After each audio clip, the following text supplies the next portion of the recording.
Stock specific Amit sir, પહેલાં તો આપના રેકમેન્ડેશન્સ જાણી લઈએ, કયા કયા સ્ટોક્સ અત્યારે ફિલહાલ તમારા સ્ક્રીન પર હાઇલાઇટ થઈ રહ્યા છે.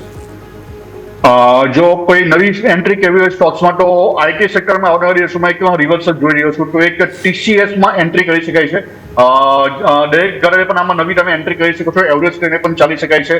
અને સ્ટોપ લોસ અહીંયા મેન્ટેન કરવો જોઈએ 2900 અને ઉપરમાં 3500 ટાર્ગેટ ટીસીએસમાં જોવા મળી શકે. તો દરેક ઘરે ટીસીએસ બાઇંગ કરી ચાલુ છે એવું મારું માનવું છે.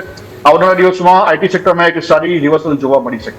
જી બિલકુલ. તો અમિત સર તરફથી આ ટીસીએસ છે કે જ્યાં ખરીદી કરવાની સલાહ બની છે.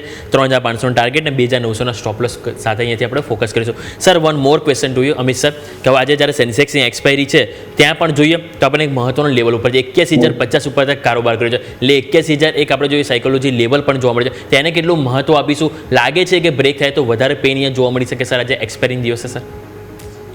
સેન્સેક્સ ઉપર જો નજર કરીએ તો એક લેવલ જે છે ગઈકાલનો જે 81,100 નો સપોર્ટ જોયો છે, જો એનું બ્રેકડાઉન થશે તો એક ગેપ ફિલિંગ પોસિબલ છે અરાઉન્ડ એક 300 થી 400 પોઈન્ટનું. તો એની એક વેટ કરવી જોઈએ. તો એક ગઈકાલનો જો લો બ્રેક થશે એક 81,250 ની આજુબાજુ છે, તો એના બ્રેકડાઉન નીચે એક આપણે વધારે ડિક્લાઇન જોવા મળી છે. ઓકે, સો વ્યૂ આ પ્રમાણે અહીંયાથી ખાસ બની રહ્યું છે. ટીસીએસ આઈટી સ્ટોક્સ બધા જ કાઉન્ટર્સ પર નજર રાખવાની રહેશે.